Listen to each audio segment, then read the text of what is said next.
Sugar City Morning Show.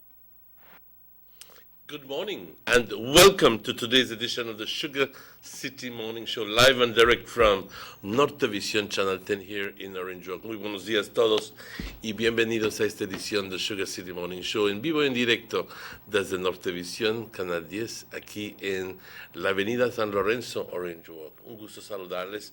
Gracias por permitirnos entrar hasta sus hogares. Estoy enviando saludos desde muy temprano a toda nuestra audiencia. Los que nos están viendo ahora, porque estamos transmitiendo en vivo por cable desde Corozal hasta Punta Gorda. Buenos días todos y también en especial a Benqueviejo y a San José Socos, San Pedro, Corozal y la ciudad de Belice, donde, claro, Orange Walk también, donde tenemos una fuerte audiencia. Compañeros, muy buenos días todos. Es un gusto, como dije, saludarles como siempre. Y aquí de parte de todos de Canal 10 les estamos enviando saludos desde muy temprano y con nuestros mejores deseos para todos. Como siempre les pido que se unan conmigo a reconocer y agradecer a nuestro poder superior, a nuestro Dios. Inicialmente, cuando empiezas a formular tu fe, cuando ya abandonas todo lo que es la religiosidad y entonces empiezas tú a pensar y analizar, entonces te das cuenta de que tiene que haber un poder superior en este mundo. Y ya como va evolucionando tu fe, este poder superior lo titulas Dios. Igual. ¿Okay? Te pido que te unas conmigo a decirle a nuestro Dios muchas gracias por todo lo que hace por nosotros y pedirle también que nos ayude en estos tiempos difíciles. Padre, muchas gracias por todas tus bendiciones, por la vida, la salud, las fuerzas, por tu paciencia, por tu gracia, por tu perdón que nos ofreces absolutamente gratis. Por todo, Padre, muchas gracias. Es mi fe que tú nos das todo y haces todo por nuestro camino, porque así nos amas. Muchas veces no lo logramos entender y nos enojamos y aventamos cosas y no nos damos cuenta de que, sucedió eso porque tú en tu eterna sabiduría sabes muy bien qué es lo mejor para nosotros. Gracias, Padre, por esto y perdónanos cuando no estamos contentos. Como siempre te pido, Padre, por los ancianos, te pido por los enfermos en los hospitales, en las cárceles, en sus casas, aquellas personas que recién han perdido un ser querido, que necesitan confort, que necesitan a alguien que esté con ellos. Enséñalos, Padre, de que creer en ti es la única forma de poder lograr paz en tu vida y felicidad en tu vida. Padre, como siempre, te pido por todos nosotros que tengamos un exitoso día y que hoy podamos decir, hoy voy a intentar ser una mejor persona. Hoy voy a tratar de ser más humilde, más generoso, más amoroso, más sensible a las necesidades de otras personas. Y hoy intentaré tener más fe. Padre, te alabamos, te glorificamos siempre. Amen. Thank you for joining me. It's exactly 7:08. Today is the 27th of November. I'd like to say happy birthday to all those people who are celebrating a birthday today. Happy birthday to my brother Raul, who passed away 11 years ago. Today he would be 62 years old. A relatively moist easterly air flow has come over the area. The 24-hour forecast. Sunny with some cloudy spells today and some mostly cloudy tonight. A few showers and isolated thunderstorms will occur mostly over central areas this morning, then increasing to affect most areas this afternoon and evening, and mostly central and southern areas tonight. The winds blowing from the east-northeast, 10 to 20 knots. The sea stayed choppy to moderate. Temperatures along the coast 84 as a high, 80 as a low. Inland 86 as a high and 75 as a low. And in the hills 80 degrees as a high and 68 degrees as a low. There are no advisories in place. And just quickly turning to when it is only 3 days to the end of the hurricane season, we turn to the National Hurricane Center now. And it says tropical cyclone activity is not expected during the next 48 hours. And then it's just pretty much the same thing in the 5-day graphical tropical weather outlook. So that does not mean that we are out of danger in 100%. It very simply means that up to now, we have been blessed with not having any hurricanes. And if the pattern continues, we can almost predict that we're not going to be getting any hurricanes. It will be something completely out of the ordinary if that would happen. The outlook for Thursday and Thursday night is for a few showers and isolated thunderstorms, mostly over central and southern areas during the day, with showery activity becoming isolated during the night. A high tide occurs at 11:05 this morning, a low tide at 3:59 this afternoon, a second high tide at 10:09 tonight, and the second high tide at 10:09 tonight, and the second low tide at 5:21 tomorrow morning. The sun rose this morning at 6:04, and the sun is setting this evening at 16 minutes after 5. And the moon is rose this morning at 6:59, and is setting at 6:27 this evening. Thank you, forecaster Angelia Guy. I always have problem with Guy. Should be Guy, but nonetheless. Buenos días. Aquí les va el reporte del estado del tiempo para hoy, miércoles 27 de noviembre. Y de nuevo, muchas felicidades a las personas que están cumpliendo años hoy.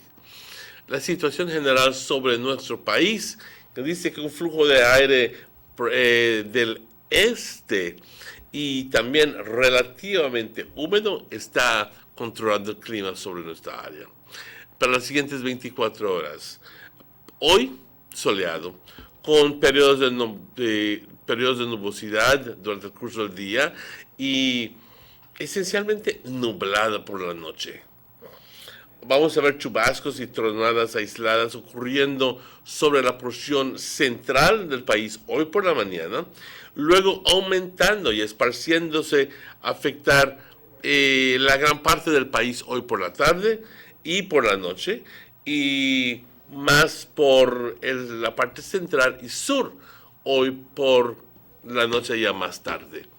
Los vientos del este-noreste 10 a 20 nudos, el estado del mar agitado moderado, temperaturas, no hay advertencias en lugar a este momento, 27 de noviembre, gracias a Dios. ¿Qué se espera para mañana jueves y jueves por la noche? Perdón, temperaturas por la costa 84 con una máxima, 80 como una mínima, interior 86 como una máxima, 75 como una mínima, y ya luego por las colinas 80 como una máxima y 68 como una mínima. Temperaturas que los estoy leyendo y voy en mi mente diciendo, recuerdo mi madre hace 62 años, pero hace unos años, ella contando de que cuando nació mi hermano Raúl, había frío intenso, un frío increíble. Y hoy reflexiono y digo, hoy 27 de noviembre tenemos semejante calor. Están frescas las mañanas, eso sí, pero una cosa les puedo decir, advertir de que ya para la otra semana ya asentará más tiempo helado. Si es que se dan cuenta de las temperaturas en los Estados Unidos que están llegando sub-cero estos días, y especialmente con el avance de un sistema que todavía falta entrar, pero que se pronostica que va a ser muy fuerte. ¿Qué se espera para mañana jueves y jueves por la noche? Chubascos y tronadas aisladas, más que nada sobre la porción central y del sur, la porción sur del país, durante el curso del día, y también algo lluvioso y aislado durante la noche. Pues así me lo ponen, así lo traduzco. Una marea alta a las 11:05, una baja a las 3:59, otra alta a las 10:09 y otra baja mañana a las 5:21. El sol salió hoy a las 6:04. El sol se oculta a las 5:16 y la luna se salió a las 6:59 y se oculta a las 6:27 hoy por la tarde. Muchas gracias, forecaster Angelia Guy, por esta información. De nuevo, muchas felicidades a las personas que están celebrando cumpleaños hoy. Les deseo todo lo mejor. Y también quiero enviar saludos a todas las personas trabajando en Northern Medical Plaza y también en Northern Regional Hospital. Ya que estamos saludando, vamos a saludar a todas las personas en las clínicas y a los doctores, a las enfermeras, a los ayudantes y obviamente también a los pacientes, porque ¿qué onda? También a los familiares, bueno, a todos, que tengan un feliz día. Siempre una cosa, recuerden, es ser positivos. No hay espacio en este mundo para negatividad, enteramente. Quiero también enviar saludos a mi familia. Muy buenos días a todos, que estén bien. También agradecidos a nuestros patrocinadores que fielmente nos apoyan con sus contribuciones. German Vegan Sons, muchas gracias. También Vega Imports and Vega Distributors y A&R Stores, las tiendas A&R. Muchas gracias. Government of Belize Information Service, Belize Tourist Board y Gillette's Meat Shop, entre otros. Vamos rápidamente a una pausa y estaremos con ustedes con mucho más luego de estos anuncios. Vamos a la pausa.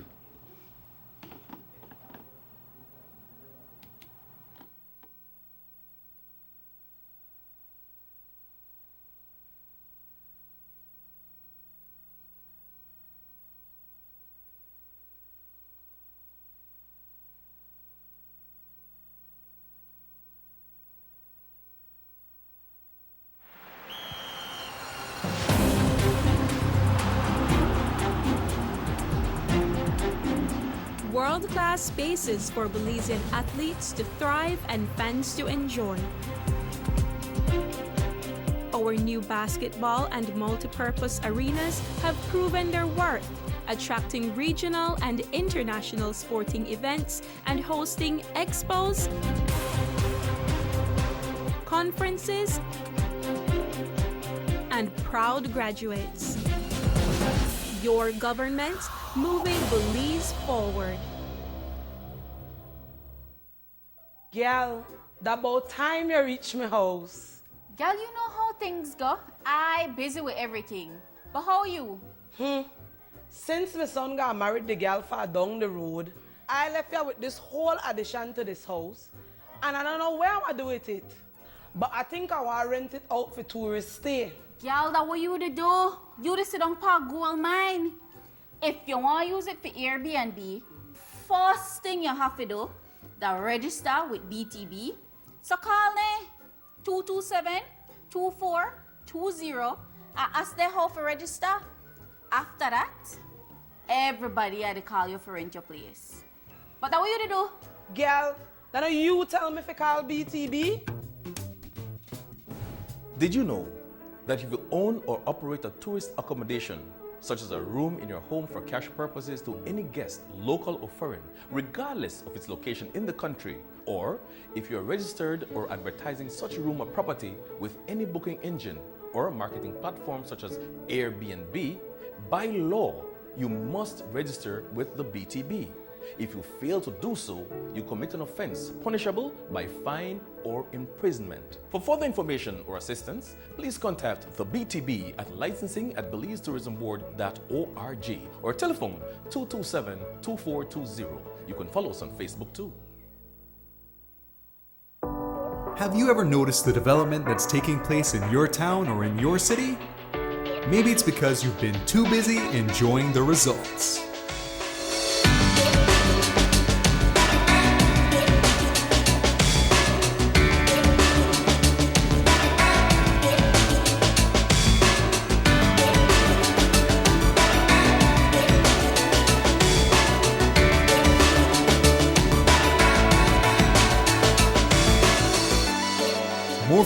Solutions. More for Belize. The government of Belize. Moving Belize forward. These sunny days are here, and whether it's for a picnic or in your kitchen, you need the meat. Gillette's Meat Shop proudly offers a variety of juicy cuts such as processed meats, ham, bacon, salami, longanisa, and sugar cure ham, just to mention a few. Enjoy our meats in beef, pork, and mutton. So for that healthy cut your family enjoys, visit us at number 18 San Antonio Road in Orange Walk from Monday to Friday, 7 a.m. to 12 p.m. and 1:30 p.m. to 6 p.m. Saturdays, 7 a.m. to 12:30 and 3 to 5 p.m. Sundays, 8 a.m. to 11:30 a.m. Place your orders at 322-3486 or 322-2175 or even 610-4061. Send us an email at derekgillett31@gmail.com. Gillette's Meat Shop, fresh and processed meats. Ay, qué rico.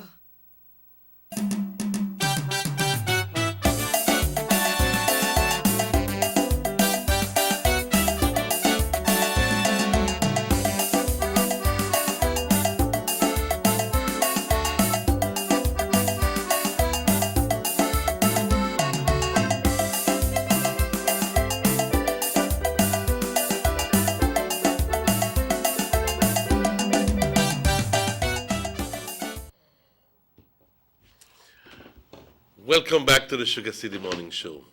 Muy buenos días todos y bienvenidos de vuelta al Sugar City Morning Show cuando son las 7:21. Por favor les pido que se unan conmigo a darle la bienvenida y los buenos días y la bienvenida. To say good morning and welcome to our good friend Mr. Robert Checky Usher. Mr. Robert Checky Usher, ¿cómo estás? Pues muy bien, muchas gracias. Me alegro de escuchar eso. Yeah, muchas gracias. We want to wish Tener you- una sonrisa de aquí hasta aquí, Yeah. así que tiene que ser que está bien. Yep. So we like to welcome everyone right here to this special, beautiful morning, this special, beautiful day. Right here today, Mr. Martinez, you know that today is the 27th day of November, That's exactly right. right? So by 1 month from now, everybody don't eat up the ham and the turkey. Oh, God, how Yes, disappointing. and In less than a month. Yes, In a I'll- month. Vamos a estar comiendo Relleno los- también. lo que queda de relleno. Yeah. Bueno, déjame poder ponerlo en otra forma y decir de que en menos de entre un mes vamos a poder comer relleno negro y comer pavo y jamón y pastel negro y bueno, todas las cosas que queremos comer y anhelamos comer. Así que es escaso 28 días para nosotros. Yeah. Also, Mr. Martinez, the 15th of November has come and gone. And that would have marked 1 year for the date due for the general election, because the last election was the 15th of November. Are you kidding me? It was the 15th of November? Yes. Okay. So we're less than a year right now, and we So, can all right. see that era representatives and standard bearers are working. I must commend the standard bearer for United Democratic Party of Corozal Southeast. Had a very remarkable presentation and a great show last week, Friday, Mr. Martinez. Yes, it was a great show. I'd like to. You see, Tony brought with him all the magnetism, all the charisma that he has. He looked like he has that great bond with the people as and well. he has that bond with the people. And the people were calling. And let me just tell you that nothing was arranged. Yeah. It was like totally spontaneous. And because you know me and my big boat. But everything was completely spontaneous, and he was pleasantly surprised. I know, but he handled himself very cool and Extremely collective. well. But you know what, Mr. Martinez?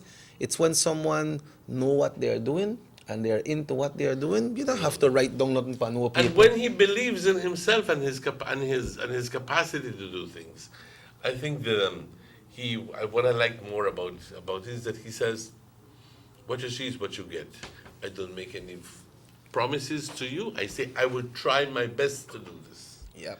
And that is significant because when you see proof that he's trying, and even if he fails, At you least he still tried. believe in him because you know that he tried.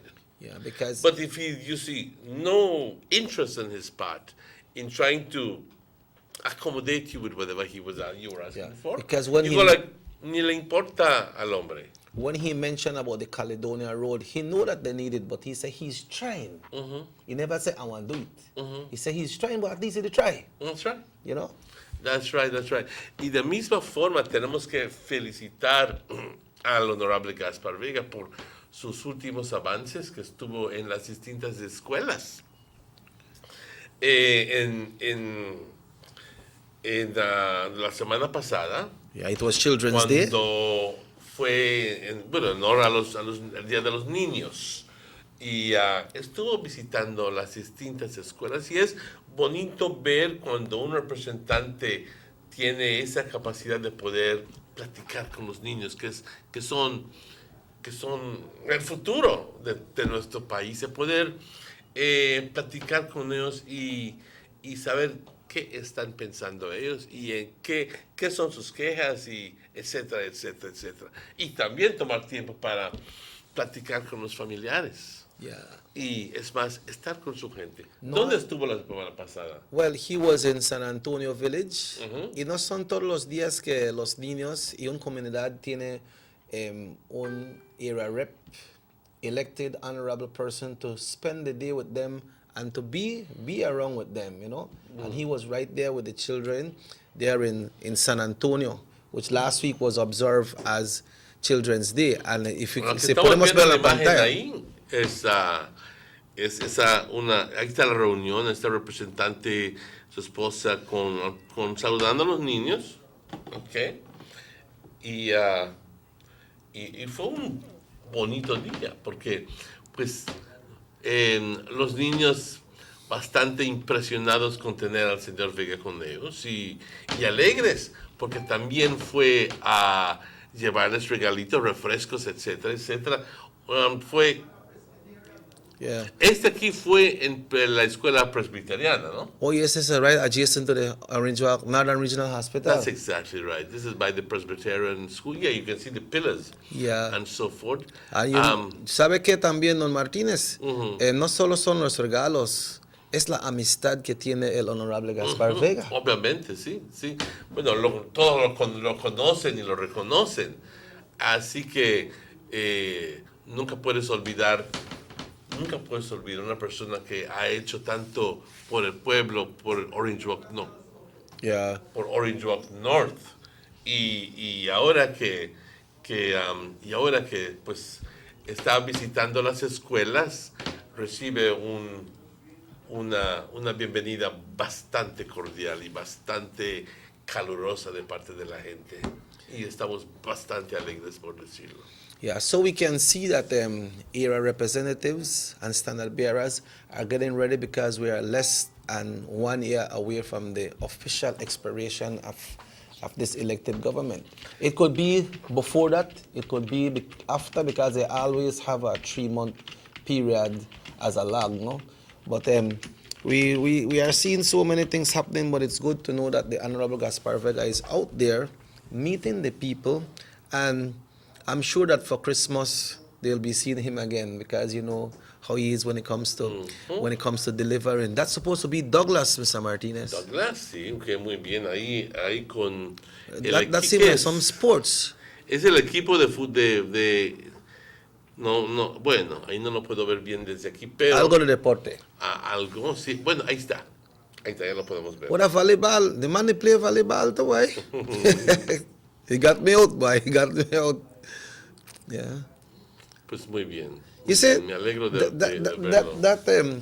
that brings a comfort into person's life, you know, when you can have an area representative there playing along with you and playing the way you play, being a part of you.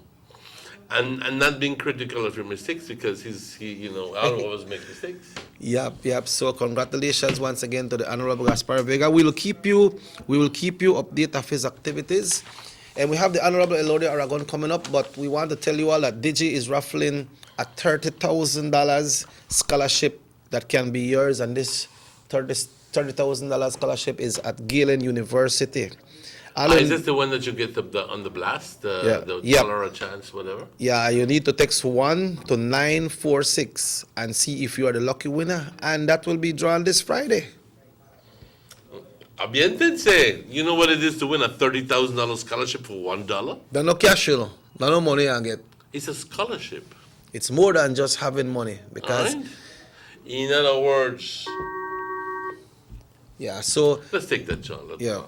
hello, good morning, Sugar City Morning Show. Good morning. Good morning, At sir. the beginning, on the commencement of your show, you mentioned that the festive times are coming, and it's very nice. But there's a big concern that I have, and I think a lot of people have, that at this point in time in the air, that's when a lot of styrofoam and plastics are being consumed. And this topic, no one has brought it up in the media to discuss, right? If I'm starting to be corrected, I think the law has passed already, and a time period has been given that no one-use plastic should be used after January, right? But it pained my heart when I was by the customs a few days ago in Santa Elena, right? And I saw about 3 or 4 containers of plastic coming in. So what is the government doing? We should have already been stopping the importation of plastics and start to import biodegradable, And I spoke to one of my friends that is an importer of plastic. He said, hey, they don't tell me to stop, so I know they stop. You understand me? So this is the thing that happened to us in Belize.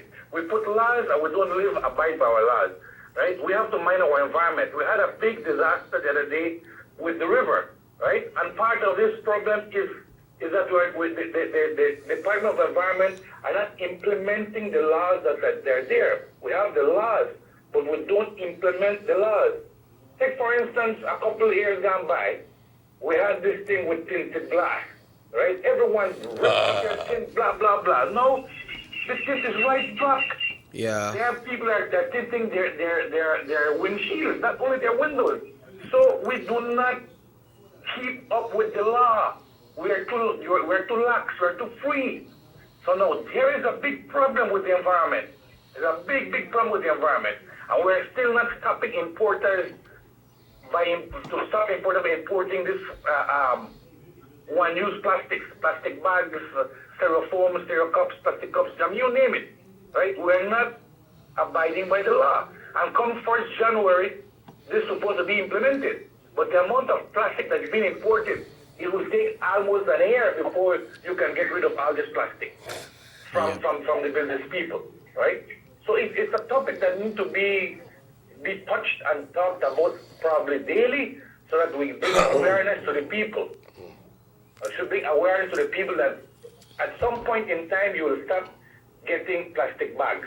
Start to use your shopping bags. Thank you very much. Thank you very much, Carla. And to the point, sir. To the point. I want to tell you that I have made many attempts, And you're still on it. and I'm still on it, and trying to get the Department of Environment to come to our show.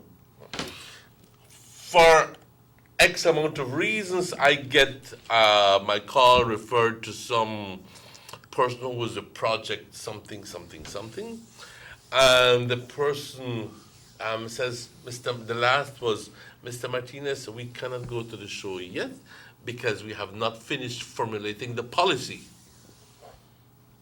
I go like, how the hell are you going to implement a law if you have not finished working out the policy? I do understand the far-reaching effects of banning plastic bags. To what extent do you ban plastic bags? Do you extend it only to the handheld bags that you get when you buy a barbecue, or when you go to buy 2 pong of rice and 4 pong of beans? But what about the other bags? What about body bags? What about special bags that are used for safekeeping? What about bags that are used in hospitals? What about, so that I think that they have not finished formulating, but I think that they should be here and they should be talking about it. Hello, good morning, Sugar City Morning Show. Yes, good morning. Morning. Mr. Martinez, I have a question, right? Yes, sir, go ahead. I was seeing a post on Facebook that there was a lady complaining that she went to shop to Iana. Uh-huh. And there is this spot that you do not provide a plastic bag. Then somebody asked her if she needs a bag. They were charging her 25 cents for the bag. What is that correct, or you're questioning sort of the ethics behind it, and let me tell you that it has been customary, purely customary, that whenever you go to a store, that they are kind enough to give you a bag. But the plastic bags that we have been giving out have been determined to be very dangerous to the environment. And therefore, when you hear of institutions and stores going green, it's because they have stopped giving out bags. Because they believe that they're taking a stand for the environment, sir. And hoping that you can understand it pretty much in the same context, that you take a stand for the environment, you take your own bag. Just like when you go to Walmart, just like when you go to a Sam's, just like when you go any place else. That's so real life. You go have to take your bag, take your green bag, or else they will charge you, penalize you 25 cents. Yes, that's right. Hope you understand that. yes, I understand that point you are trying to bring, right? I'm not saying it's not wrong, but I am saying some people need to be sensitized about it. I agree with you, sir. Make them be aware of what is happening. I think Ada has a big sign. Yeah, they do. Yes, I understand there is a sign on the shop, but let's say some people, I will say like this. Some people, they see the sign, like, I'm saying, Ni lo leen, no les importa. they are not educated on it, right? So sometimes people might go in the store, oh, I forget a bag, oh, they will give me a bag when I go in. I think yes. There's supposed to be somebody or people that have to make the community aware of what's going on. Thank you. Yes, that is so true. You're right on track, sir. I think there is one thing that needs to be practiced. I think, well, the way I see, start from the schools, from the primary school, make the children get aware of it. Practice it on school. Make the teachers have the children understand this point of the go green. Because if you are not educated from the schools, from the primary school up, going up to the highest point of education, this is where this is coming on. There is a lack of knowledge. I'm saying there is a lack of sense of some adults and some people or young youth going into the stores, right? Because they say, oh, they have to give me a bag. They don't have to give you. Yeah. Because if they already have this sign to go green, you understand? Yes, sir. Yes, sir. Good point. Good point. I agree with you that the sensitization needs to occur, sir. Needs to be implemented. Yeah. So say, for example, right, there in some villages there they say, oh, there should not be any burning of garbage in the village. But okay, sometimes in the same village they only wait until there is something like happen, and then they go and burn grass. That is one thing that needs to be penalized. I'm not saying it's not wrong to take out your garbage, but burning your garbage cause effects on the community. You understand? I think the education needs to be brought from schools, primary schools, high schools. It doesn't matter if you are green, yellow, red, white, black, and blue, orange.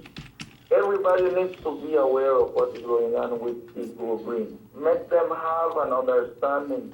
Make them know that it is better for the community, for your village, for your, I think, for your town, for your country, and for one better person, yourself as a human being. Yes, sir. Thank you very much, Thank Carla. you. Thank you That very is much. one thing I think that should be taken into consideration. I'm not saying it's not wrong, right? But It's if not the right. lady got charged for 25 cents, I think Maybe she was not aware. it was, to me it is fair. You know why?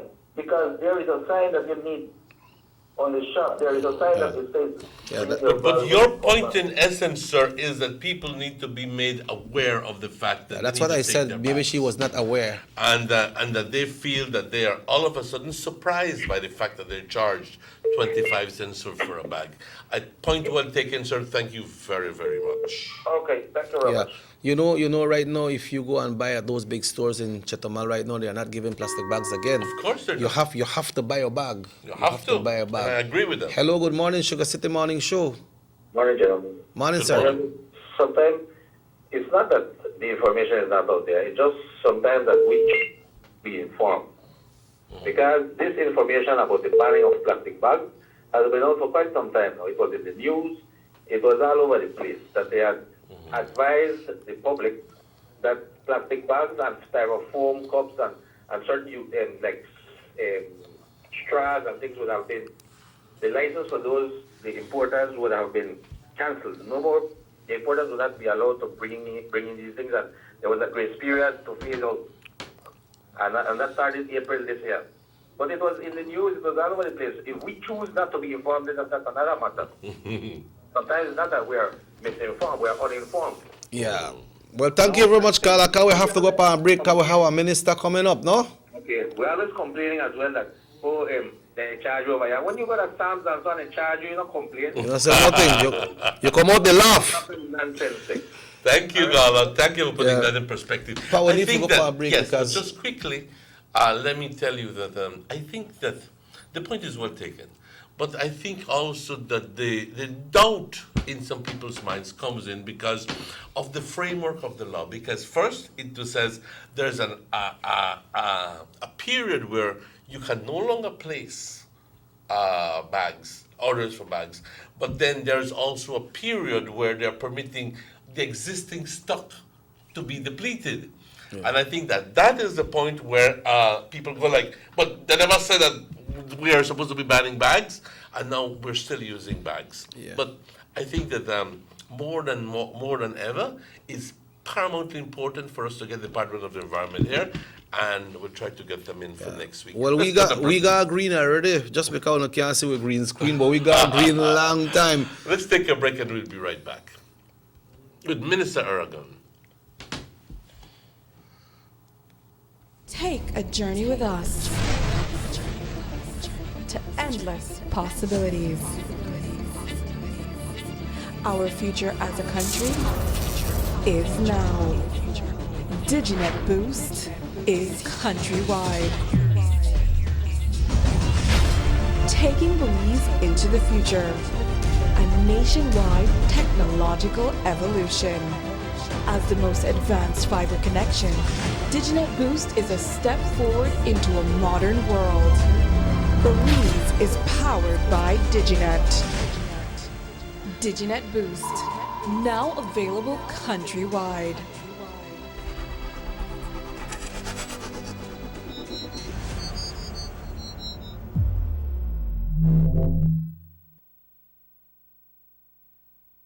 Six cylinders to pure potential and better performance. It looks like it vibrates. You think it could be the horsepower? With a quart of oil and the calibration of the injectors, it will start to get the watchers again on the street. We take a motor to its optimal level. We speak machine, rush runs, making the world function. Authorized agent, German Vega & Sons. Telephone number 322-3625. Email germanvega@btl.net. The soup not got no taste. I can't even feed it to my dog. It needs no salt. I don't have no salt. I don't have no money. I wonder when this man I get paid. John!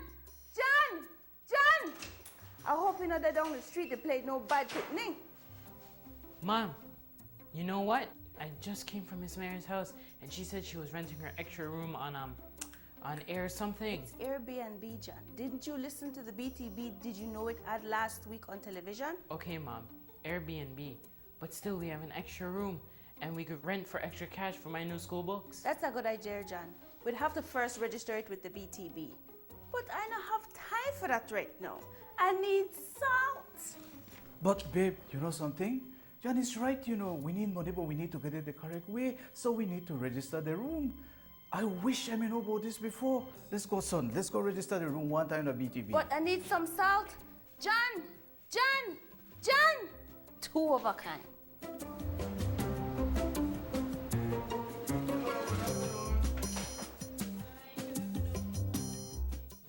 Did you know that if you own or operate a tourist accommodation, such as a room in your home for cash purposes to any guest, local or foreign, regardless of its location in the country, or if you're registered or advertising such a room or property with any booking engine or marketing platform such as Airbnb, by law, you must register with the BTB. If you fail to do so, you commit an offense punishable by fine or imprisonment. For further information or assistance, please contact the BTB at licensing@belizetourismboard.org or telephone 227-2420. You can follow us on Facebook too. Notice the residents of rural communities in Orange Walk and Corozal districts. If you value your health and your children's health, you will dispose of your garbage only at approved sites. The disposal of garbage at any other location is illegal, and if caught, you can be fined up to $5,000. If you don't get caught, you can still suffer health impacts caused by these illegal sites, because illegal dump sites harbor pests such as rodents, possums, and mosquitoes that carry diseases. These can transmit those diseases to you and your children. In addition, the garbage you throw away illegally can contaminate water bodies near your community, the same water bodies you might use for recreation or other purposes. Only with your help can the Department of Environment ensure that Belize's development is safe for present and future generations. You can also contact your local village councils or Belize Solid Waste Management Authority for more information. The Department of Environment thanks you for your help.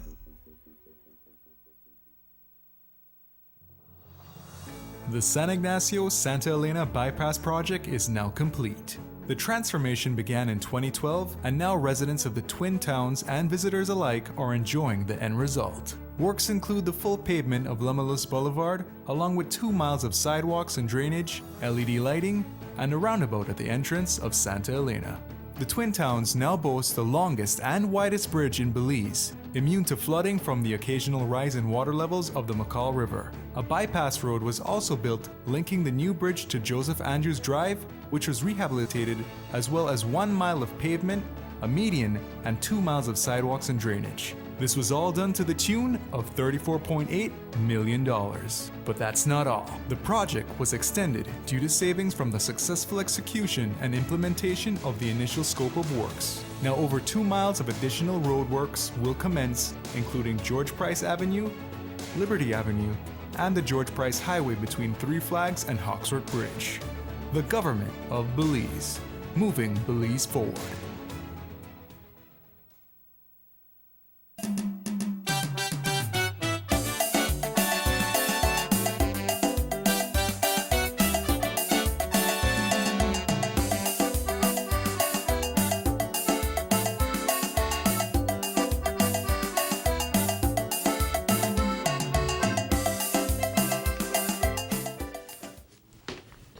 Welcome back to the Sugar City Morning Show. Bienvenidos de vuelta al Sugar City Morning Show. It's exactly 12 minutes before 8 o'clock. A beautiful morning, 27th of November.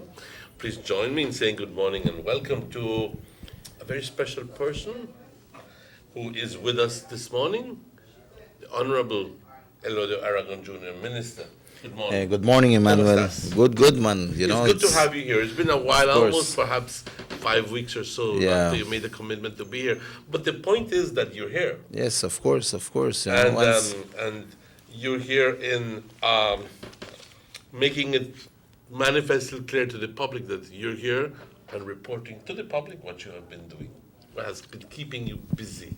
Of course, Manuel, we need to do that. But first of all, before we get into that, I just like to to say a pleasant good morning to all of our listeners, whether you're on radio or you're in your home looking at the TV. You know, I want to say a pleasant good morning to every single person here in Orange Walk, and especially to the residents of Orange Walk East who might be tuning in, and of course to the wider public here in Belize. I just want to say a good morning, and you know, it's always a pleasure being here, Emmanuel. You know, Sure, man. I know you guys have a tight schedule, you know, and this morning I am here. I wish I could have been here a longer time, but you know, we'll have to come back next week. Definitely, because we have a lot to discuss and to talk about. But what is happening today, I will be having the graduation ceremony for the Coast Guard, and likewise the handing over. You should see the man played up. Yeah, true. The handing over ceremony for the command of the Coast Guard likewise will be taking place today, you know. I understand that. Right. But before we get into one or two things, you know, of what has been transpiring in the East, I'd just like to you know, last night I got the news in regards to Pip, you know, Jose Katsim. I think a lot of people know him. Yes. He lives right off of Belize Road. You know, he passed away. I get to understand. I know he was struggling and fighting in regards to his health. And you know, I got the news that he passed. So yes, it's unfortunate. My condolences go to the Katsim family. You know, it's tough. You know, you don't have words to say in terms of when you lose someone. But I know it's difficult. And my sympathies and condolences go to the entire family, you know, of Pip. You know, so just wanted to highlight that. And of course, you know, during the month of November, we had several people who passed away. You know, we had I think over the weekend we had the wake and funeral for Mr. Randolph Dominguez. That's exactly right. That's Mr. Rachel Dominguez's father.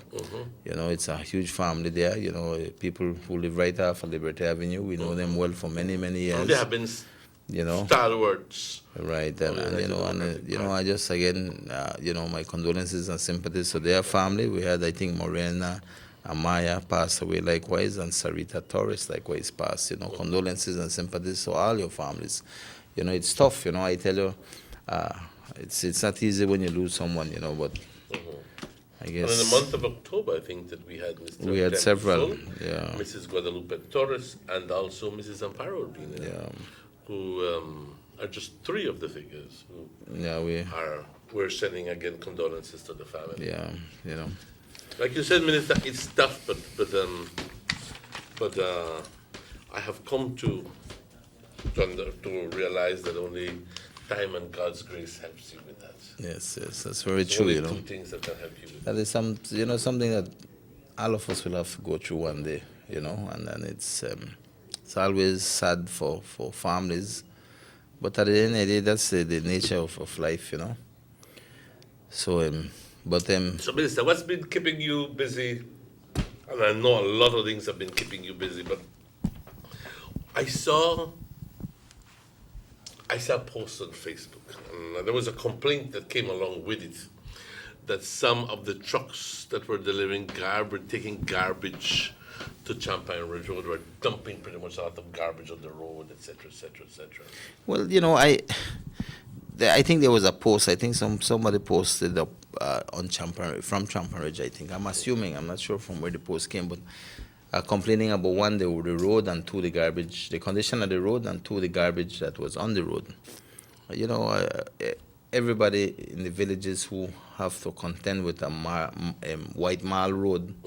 These are always the problems. You fix them, the rain come, you know, they deteriorate. They're not asphalt or chip and seal, you know. So they require continuous maintenance to maintain these roads.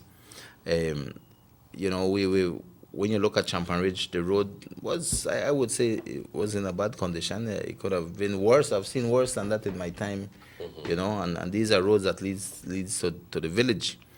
Definitely, when I heard the complaint on that, then I touched base with the public works to try to get the equipment, because the reality is that the equipment, and not like we have the equipment every day, you know, the equipment goes all over the district to assist. Let me take this call, Minister. Sugar City Morning Show, good morning. Buenos dias. Hello, good morning. Hi, good morning. Buenos dias.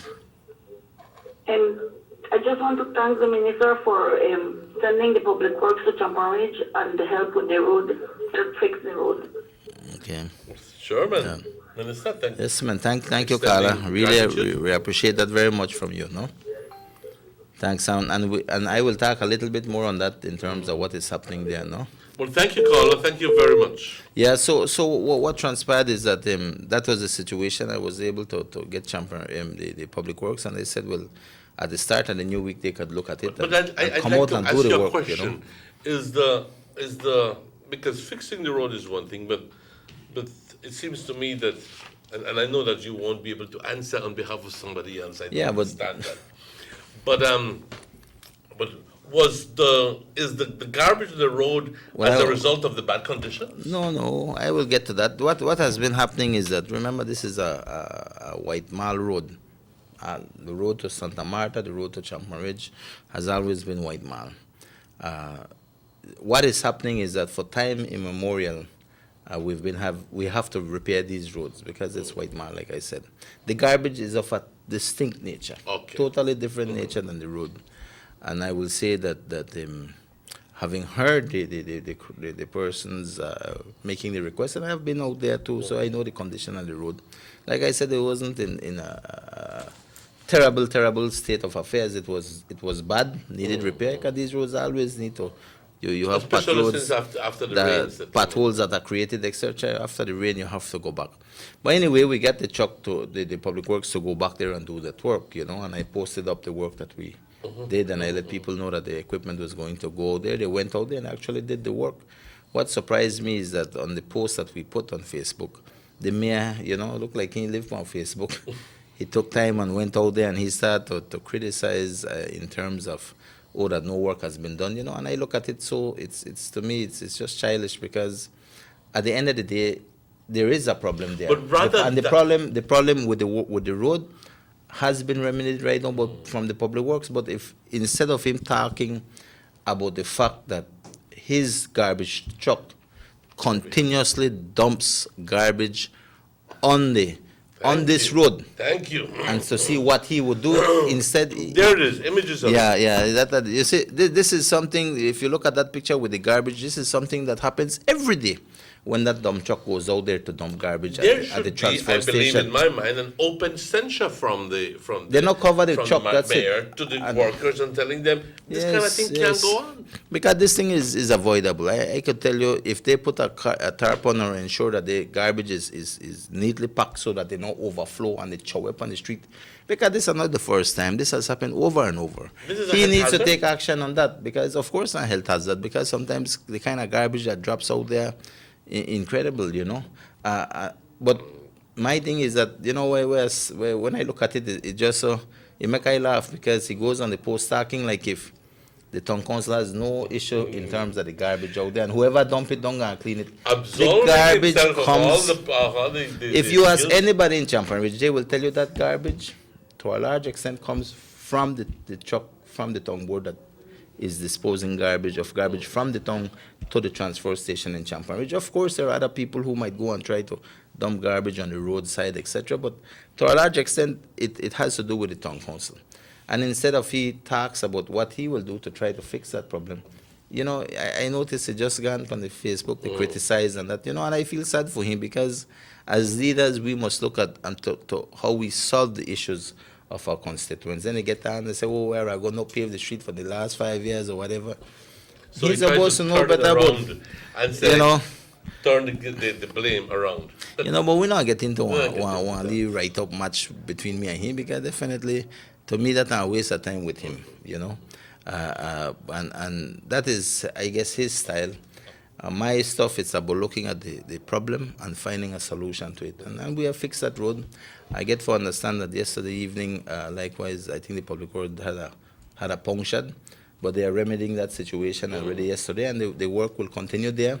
And I've asked them to go into the village. I think there's a road in the village that really needs to be fixed and scraped. So they will be doing that hopefully today, no? Okay. But definitely, if you look at the pictures, these are we send the grader to alleviate the problem in terms of the potholes that existed in that Champion Ridge Road, and to the residents.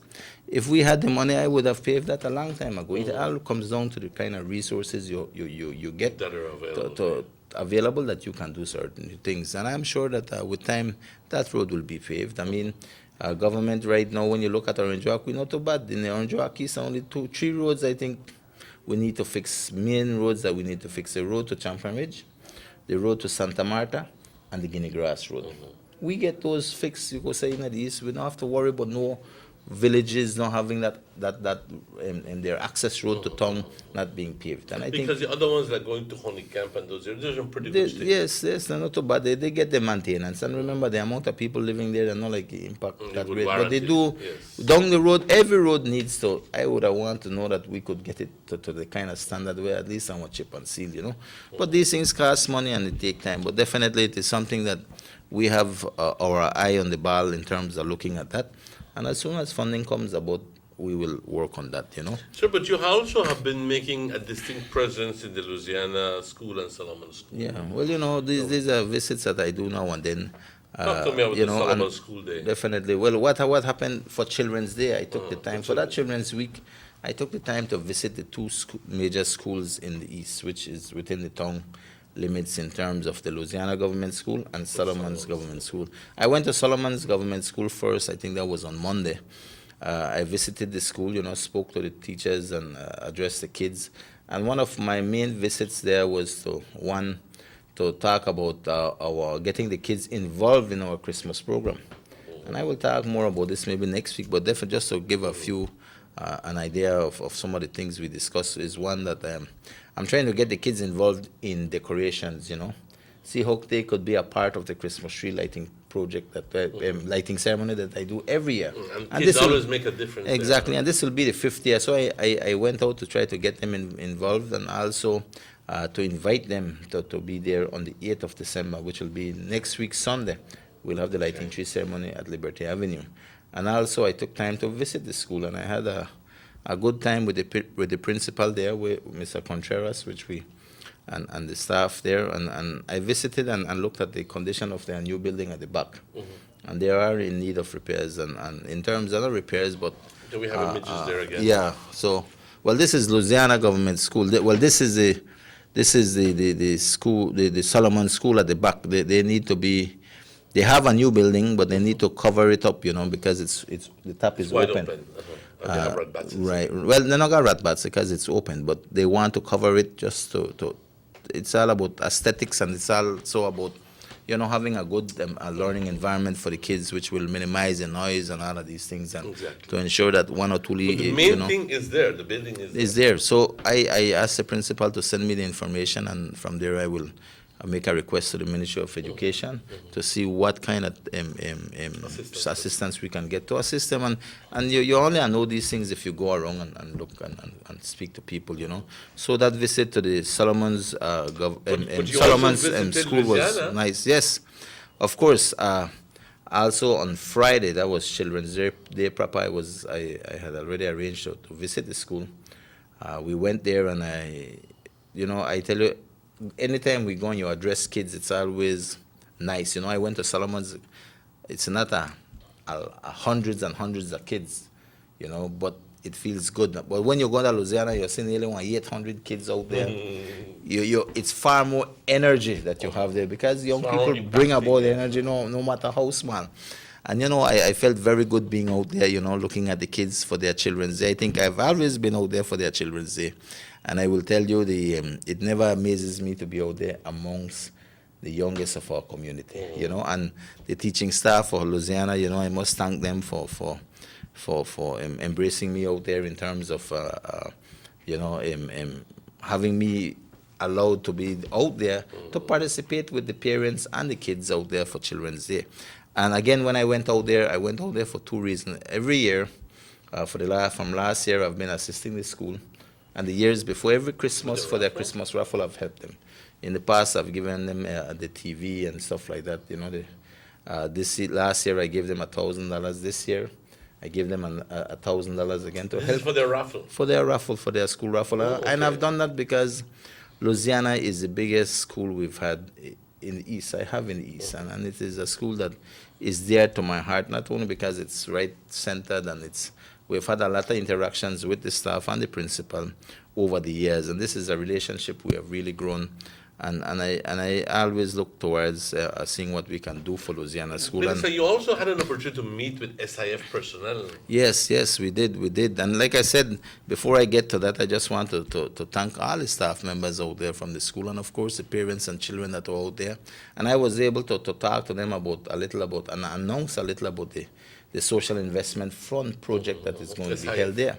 And like I reminded people, I remember well about 2 years ago, I think, when this came up to cabinet in terms of the social investment fund, there was no money designated for Louisiana Government School. And I was astonished when I got there to see all the monies going to all over the country except Orange Walk on a whole, and nothing for the East. And I stood up in cabinet and I said, listen, I need some kind of support here. We need Louisiana is so expanding right now. It's getting so big right now. It's of new buildings. And we had a situation there where monies that were allotted to one area was no longer going to be used. So they were deciding where that money was to go. And that is when I came up and we were able to secure that funding. Thank you, Minister. To Orange Walk East and to the Louisiana Government School. And that is how we got, I think it's about $1.4 million that is going to be done now. What's going to be happening? And what is happening right now is that this is a school expansion project. It's for a 2-floor building. And that will be done, I think, right at this point in time. We have been having several meetings with SIF in terms of the whole process, in terms of where they want to put the building, all of these things. So the contractors. Yeah, the contract. So right at this point in time, I think the bidding should be out already, if I'm not mistaken. And from there, then we are hoping to have construction start in the early part of next year. That's great. That building will start. That's good news for Louisiana. And it's good news because it's good news for the entire town, because that Louisiana school really caters to a huge amount of kids. It has been up to now an excellent school. Of course. And at that same time, I remember we had Patrick Farber, the Deputy Prime Minister, that came down and we visited Technical. And I remember very well when we visited the areas with the principal, we saw the dilapidated building, And again, we saw the need for the size of that school. Technical is the only, I think, the government high school here apart from Belize Agriculture School. So, but it is easily the largest. It's the largest without a doubt, I would say. And I remember we went to cabinet, and again we had some serious discussions. And at that time, being his Ministry of Education, we looked at it, and at the same time, we were able to secure some of the funding from SIF to repair the building that was dilapidated, and basically where the steel was already bursting through and clunks of cement was falling. The teachers and staff of Technical know fully well that building. Obviously, yes. And so we got money, I think it's around the same, about $1.2 million or $1.4 million to repair that building and stuff. So that money was approved. And furthermore, through the loans that I think government had secured for countrywide expansion and the building of new high schools, primary schools, etc. Technical, we were able to secure an entire, basically, I don't want to say a new high school being dropped right into Technical. And that has been approved. And definitely we're going to see, I believe Technical will be, if not maybe the biggest, one of the biggest high schools in the North. Well, in the North, it will become the biggest high school with all this investment, Okay. And of course, at the same time, through these same loans, we were able to secure the funding for the Carmelita High School. So that will start, I think, I'm hoping next year, because, all of these things take a process. I know that a lot of process, especially involved when it's somebody else's money. Right, and I know biddings are going on as we speak in regards to these things, but so all of these things are good news for Orange Walk, and especially for Orange Walk East, where we are getting these things. We're going to have the first high school ever. We're having the expansion of Louisiana Government School in terms of a 2-story building, which I tell you again, it's great news. But you also did some inspection in Carmelita where a new police station is going to be. Right, we did that, yeah. Well, we had the problem way back just before election. We already had the land, but unfortunately, that land is in the name of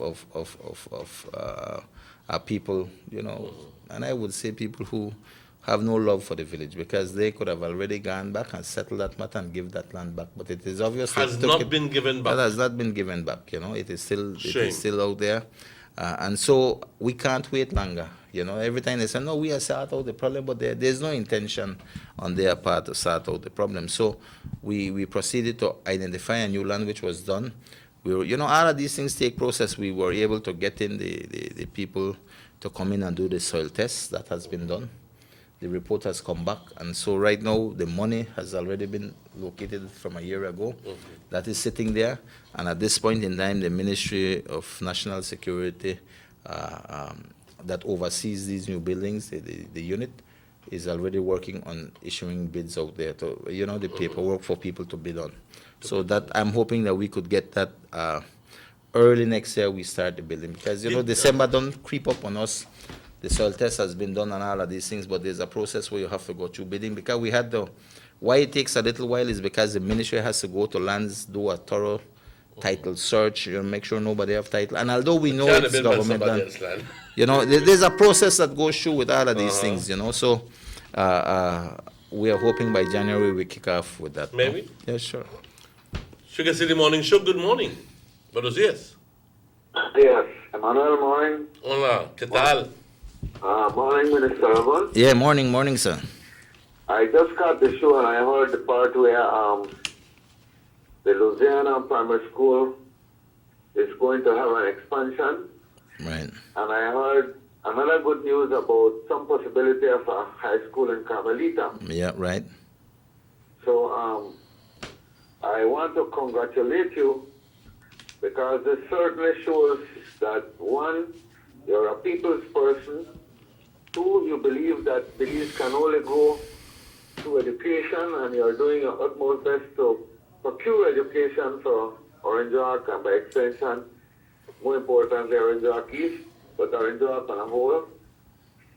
And as for Louisiana, Louisiana has been an area that is expanding, and the school and its faculty has spoken well, because time after time, exams have shown that the quality of education in that school has been moving forward. And to have them awarded with, and the area awarded with an expansion, is saying that more students can more from the area not have to go to another school, but go to a school in their vicinity. Bodes well for you as a leader, and bodes well for Orange Rock. As it relates to the high school in Carmelita, that area will benefit, because they don't have to go all the way, come to Orange Rock to go to high school. So, congratulations.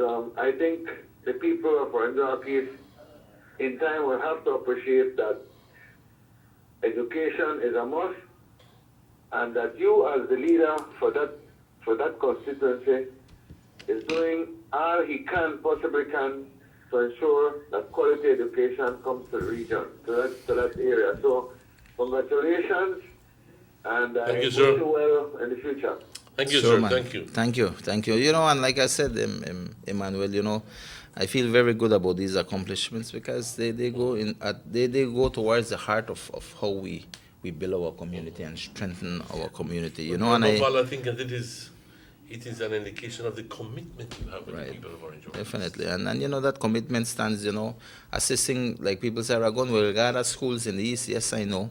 Assisting Louisiana with 1,000, it's the size of that school, so it is important, and I do these things because for me, I think it goes a long way in assisting. And definitely, Emmanuel, apart from having visited the school and inviting the kids out personally to come out and asking them to come and do the ornaments, so I could hang up on the tree for them, their artwork. We had done that, so we could have them be even more a part of the Christmas tree that we're doing, this lighting ceremony, which will be on the 8th of December. Did you, Minister, I know you must leave very shortly. But I'll come back, I'll be here next week for continue, because we have a lot to discuss. I want to quickly ask you a couple of questions. Was there an issue with water in Carmelita? In water quality? Yes, well, when you look at all the villages like that we have, Santa Marta, we have Carmelita. These are two of the. We have Palmar. When you look at the water, we have to ensure that we keep servicing their water, the water tank and the water, basically the water, everything that has to do with the water, and that comes through the Ministry of Rural To Development. ensure that whatever water is being put out of that pipe is good water. Yes, of course. So that has to be inspected regular, treated regular, and at times we do have issues. I remember last 3 weeks or so we had an issue in Santa Marta and in Carmelita where we had people come in to inspect the water system along with the Ministry of Rural Development to ensure that is going good. That was done in Carmelita. We ensure we service, and that is important for me because water is important, and we did the same with Santa Marta because Santa Marta Water Board had an issue where their water went down for 1 day. Yeah. Sugar City Morning Show. Good morning. Buenos dias. Buenos dias. Good morning, Mr. Emmanuel. Good morning. Good morning, Minister. Yeah, good morning, sir. I have a concern, a big concern about the river. We live up near the river. We have this flu coming around and contamination of the river.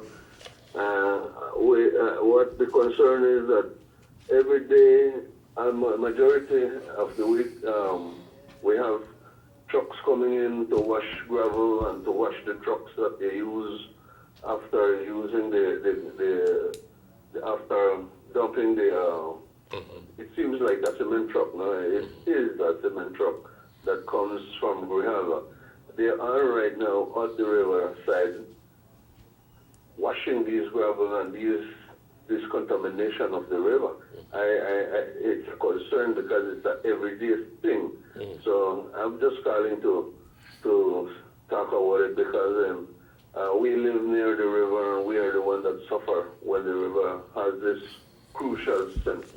So let me ask you a question, sir. Let me ask you a question. Yes, have you been able to determine if any of the stuff that is being put out of the truck is organic? In other words, it's something that can rot? I believe that, these rocks and these stuffs travel with the machinery use these, and I believe I'm not a chemical and I'm not a professional in these stuffs, but I am a constructor. I do construction, and I know about the fact that these motors and these things use oil, and they are all contaminated. That's my. Well, point well taken, sir. Point well taken, sir. Thank you very, very much. Thanks, we'll make that. We'll refer this to the people concerned. All right. Thank you, Kai. Very much, sir. Sure, man, and definitely I think people are listening who I think the owners of that vehicle, and likewise only through this kind of communication that we can solve problems. And the task force, I'm a member on the task force, and definitely I will see refer that to Mr. Eck, and of course to the municipality so they could look into these things, because it's all about conservation. It's all about us taking care of the river because we don't go through that experience. So we don't want it to occur again. I'm glad that people are calling now, because I think that the incident with the river has brought us to a new consciousness. It has brought us to an awareness that, hey, we are stakeholders in the health of the river. And if we see anybody who is committing something serious against the environment, and in particular, we will talk about it. That's right. And I'm I think glad that's that good. people are being open now and calling and referring these issues. So Right, and thank you very much, sir. That's very good, and I just want to mention, yes, the river has to a large extent come back to its natural state, but the task force is still continuing working to ensure that when we hold people accountable, businesses accountable, the community accountable, and ensuring that we don't we minimize the kind of contamination and pollution that goes into the river, and that is still a part of the task force work that is ongoing, and I think prevention is always better than the cure. Minister, quickly, you had some work also with the fire truck and the foundation. Yes. Of Christian Ministries. Yes. We have a lot to discuss, and I know time is limited because in a little while I'll have to move on. I will talk about that, but just let me kind of finish up with the water because I think it is important especially for the residents who use the water every day in these villages. I know in Santa Marta last 3 weeks, I think we had a day when the water went out, and it had to do with the fuse box and the wiring that was there had to be replaced and fixed, and that was done. And we were able to get water again supplied to Santa Marta. And like I said, in Carmelita, we continuously check and work on these things. And this is work that we do and go out there, because at the end of the day, it is important. Anybody calls in, we look at these things. And likewise, we have, I think right now, we have new water boards being appointed right now. I think the letters are at the Ministry of Rural Development, and they're just to come down now. This is the last I've heard. And so in most of the villages, we are having new water boards to a large extent, you know. I think in Palmar, I think that water board is also being invigorated with new personnel. So all of these things are happening right now, and the work continues, Emmanuel. I tell you, if I go over each little thing that we are doing, it's tremendous. But also, I think the big thing that you mentioned, last month we had the people from the Foundation of Christian Ministries, along with Pastor Antoinette Young. I think you saw it on the Facebook. I don't know if it was aired anywhere else, but what happened, we have been working with them for about, I would say for the latter part, maybe going for 2 years now. We've been having meetings with them, and the first time they came down, they were looking at what kind of service can they do for Belize, and especially for Rinjoak. Texas. Yes, and we were able to, we looked at the fire station that needed some help, and so we made a few commitments there. And I want to thank the people from the Foundation of Christian Ministries, because, you know, they really have their heart out there to assist communities, and they decided that make a change. They will make an impact in terms of the fire station, and they kept their word. They came back, they painted the place, etc. I was out there, you know, we had it on Facebook, and it was a wonderful time in terms of getting a facelift for that fire station.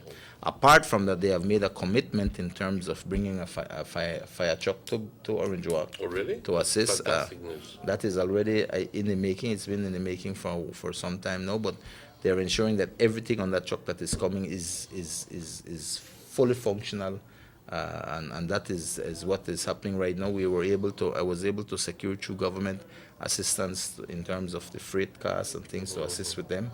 You know, it's not covering everything, but it does go towards supporting them to be able to get that fire truck here in Orange Walk. Apart from that, I also want to mention is that through the ministry of, through Castro's ministry, they are looking at locating new land for a new fire station, likewise in Orange Walk. Oh, really? So all of these things are taking place likewise, you know. But again, I must big up for the Foundation of Christian Ministries and Miss Pastor Antoinette Young for their continued support. I sure the community in Orange Walk really appreciates that, and it goes a long way to build our community, you know. And I feel proud to be a part of that, because at the end of the day, what greater service can we do if we can't do it for our community? We need to go on a break, Minister, and I know that you'll be parting. But just quickly before we're going to break, I must ask you the question: when is your Christmas tree lighting ceremony? All right, it's the 8th of December. That will be Everybody looks next week Sunday. Next week Sunday, next week Sunday, definitely. And you know, all the kids are hyped up right now to come out for that event. I mean, definitely we have everything in terms that we have done, and this is for the 5th year we are going to be doing this thing. It's, you know, fifth year in the making. So we have the lighting of our Christmas tree. Likewise, we'll be having a lot of raffles in terms of toys, the goodie bags, the bouncy houses, the riding bull. You know, we have Santa Claus out there. We are trying to make it even better this year. I know last year we had a bigger and better. You know, our committee sat down and we've always been discussing how to improve. And one of the things is the amount of kids that are out there. The raffles take so long. This year we are coming up with a new mechanism in terms of how we issue prizes, and one of it is that when we call a ticket or something, we'll have maybe 10 people come up for a prize right away. So it makes things a lot more lively. Because it's rather tedious. If you have 100 raffles, you'll have 100. It takes time. It takes time. So we are trying to do a number of things. You know, we are also doing a photo booth this year, where people could take pictures with Santa and that. So there's a lot of little things that we are doing to make it even lively and better. You know, and this program that I do, 5th year now, I do it because of the kids in the East. You know, I think it's Christmas time, and we have to reach out to the kids. We have to bring that magic of Christmas to them. And Essentially, it is for them. Of course, And it we is can for put a them. And I smile. think these are the kind of things, if we could reach out to them and show them that love, I think subconsciously and personally, it goes a long way for them to become better people down the road, And I do think that it is important for us to do these things, and that is why I continuously work on these things. And I look forward. That's why I was in Solomon School, Louisiana, inviting the kids to come out. We'll be sending invitations along with the coupons for the goodie bags, along with the raffle tickets to parents during this coming week right here. A lot of logistics that need to be put Yes, in of place. course, a lot of logistics, because at the end of the day, this is for the kids of the East. And I would like to see all the children from the Orange Rock East Division to come out there. How many kids do you normally cater? We cater for 2,000, but we have about maybe 1,800, So So 200, it has been growing every year. Just in case they bring a big upper. Yes, just in case. So so we have been doing that, and I it's always I really love it, and definitely that is ongoing. But like I said, I have to come back next week, and I have a lot of great news I want to discuss. And I'll just mention it here so people understand what we are doing. I know last about month and a half, 2 months, we did a water expansion work in the Pasadena area. We did that, and then we looked at the future needs of other residents that are building homes there, etc. The expansion that is taking place, and we were able to. We've been lobbying it for some while for the entire area, but we were able to get it piece. The other part of this project is already approved, and I feel very good. It's about, I think it's $128,000 in work that will be done out there. And so we are going to expand even further in the Pasadena area for people who are now building homes on the back street there in that area. So I will come and show some pictures and highlight the plan that we have, because that work will start within a couple weeks from now. But these are all great news, because at the end of the day, this is the kind of work I do in trying to ensure I'm there for the people of Orange Walk East. Always in every little thing we done. I know we didn't get a time to talk about the work we are doing right now in the other areas like Carmelita that continue to be done, in Tower Hill. We continuously chop the field. There's a lot of things we do every day that maybe is not mentioned, is not brought to the forefront, but the people in the villages know exactly the work we are doing. And definitely, I feel proud that every month, I could tell you every week, there's something that we are doing. People in Champan Ridge right now, might know, but we have the farmers that for the last, I would say 2 months, we're now building a well. The equipment is coming next week. I had a meeting last week in terms with the people from the ministry with the equipment, and we have arranged, and they'll be here next week to finish up all the wells for us, for the farmers in Champan Ridge and 1 or 2 elsewhere that we have. So we'll bring those pictures as the work continues, but things are always happening. It doesn't go a day without something being done in the East. And I feel good about that, because at the end of the day, that is my commitment to the people of the East. I stay positive in what needs to be done. And I've always told people with me, you always have integrity, and you always have someone who is dedicated and committed to see our That has East been Division made moving absolutely forward clear to always, all of us, sir. and so I feel good about these things. But like I said, Emmanuel, I want to come back next week, Thursday, because we got host meeting on Wednesday. So Thursday I'll be back here, and then I want to be back a week and a half after that, just to highlight the other things I'm doing for Christmas, right? But the Christmas tree lighting ceremony is the 8th of December. I ask everybody, every kid and family to come out there. It's going to be a wonderful time. We're making it bigger and better this year, like I said. And of course, our Christmas program that I do for the East, we are already working very hard. Myself and the committee and all those involved are working very hard to bring this about for our constituents. Well, thank you very much, Minister. I know Sure, that man. we have easily extended the segment, but thanking the Minister for his presence. Thank you, And I think that, voy a hablar en español tantito, es bastante importante tener al representante del área que nos esté dando reportes de qué está sucediendo. Porque al final del día, muchas veces nos dicen, aquel no hace nada. No, pero porque tú no sabes lo que está sucediendo.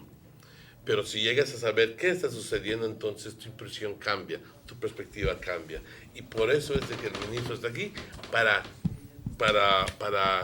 a reportarle a su gente que lo eligió qué es lo que mantiene ocupado. Dando las gracias de nuevo al ministro, vamos a una pausa a este momento y estaremos de vuelta con mucho más luego de estos anuncios. Vamos a la pausa. Everybody wants a clean and healthy family. That's why they purchase the best food products and the cleansing materials. This time, we give you a bigger size of La Costeña products like the mouth-watering fried beans and the pasta sauce. And surely for your clean laundry, we have the breathtaking aroma of Ensueño Max Suavitel. Even your visitors will ask what you clean your floors and restrooms with. And you can boast it is the variety of Pinol products and Sultan muriatic acid now in 900 milliliters. And much more for the best prices only at German Vega and Sons Imports.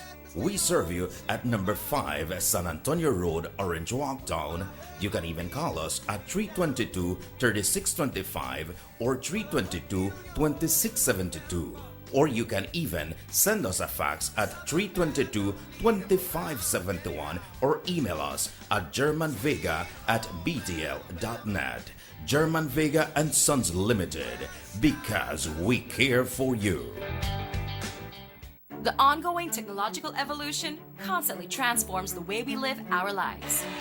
The introduction of our national fiber network creates the opportunity for Belizeans to live the digital lifestyle. Today, Digi is proud to introduce Dana, Belize's first artificially intelligent automated assistant. Dana is the modern customer service experience. Available 24/7, Dana can provide Digi prepaid and postpaid customers with directory information, credit and plan balances, product and promo information, and more. Just talk to Dana. Want to check your credit balance? Ask Dana. Hey Dana, what's my credit balance?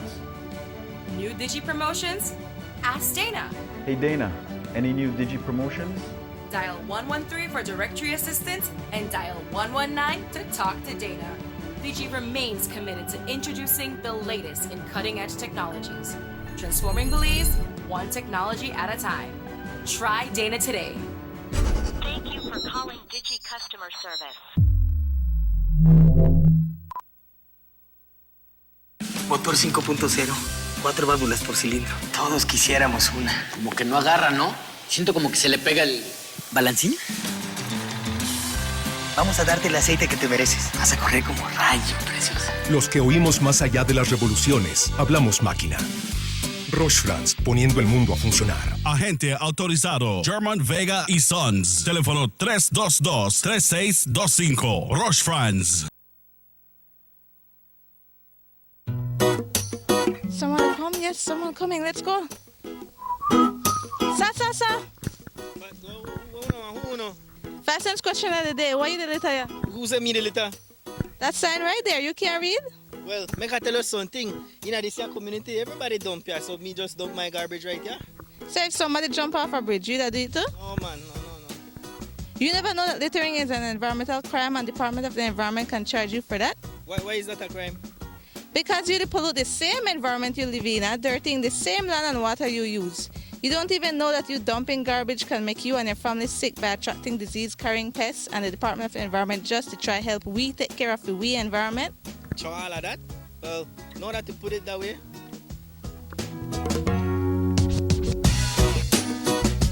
Thanks for your 5 cents, brother. That's 5 cents question of the day. This message is brought to you by the Department of the Environment. Our economy benefits when goods and mobile services get to their destination quickly.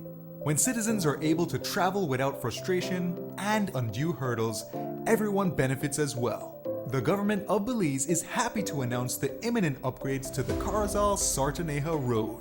27 miles of road will be upgraded to paved standards and will include the replacement of 2 ferries with new bridges. Why is it that we're going to invest in Sartaneja?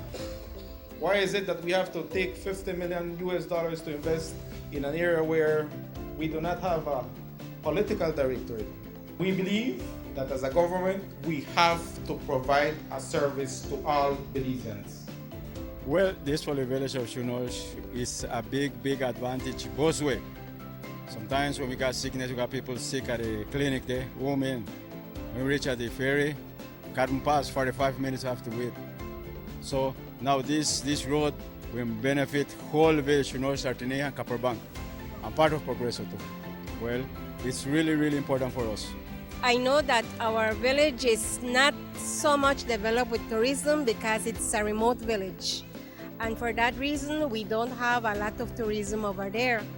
But now with this upgrading of the road and the pavement of the road, I believe and I think that it will be much beneficial for us and for everybody. More for Belizeans, more for Belize, the government of Belize, moving Belize forward.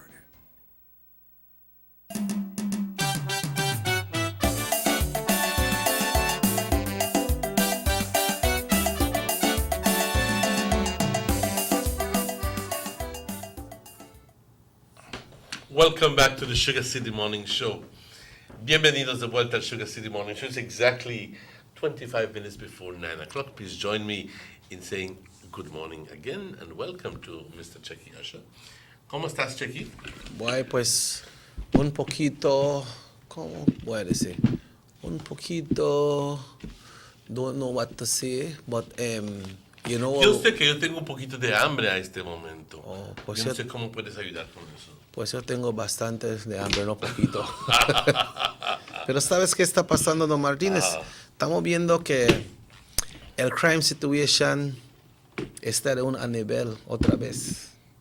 Ay, muchacho, it's so depressing when you watch the news these days. Y si pueden ver que solo son jóvenes. Y ellos deben de ser el futuro de nuestro país. Y se está matando. Sí, pero más y más se dan cuenta de que se está perpetuando esencialmente por el elemento criminal. Right, yeah. Man chopped for murder says he didn't pull trigger. I'm sorry. Zheng Lu. Is he from Orange Walk? I'm not sure. He was announced as being from Orange Walk. What's his story? A 24-year-old Neil Spen roadman has been charged for Zheng Lu's murder. He is Joseph Vaccaro. Vaccaro says he did not kill Zheng. In court yesterday, Vaccaro admitted he was at the scene of the crime, but says he did not pull the trigger.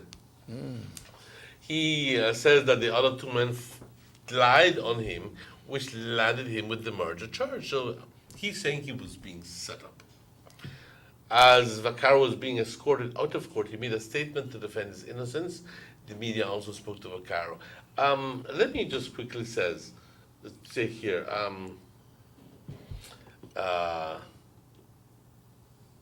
I do know that when I was listening to the news yesterday, it made special mention of the fact that he made mention of the fact that he was originally from Orange Walk.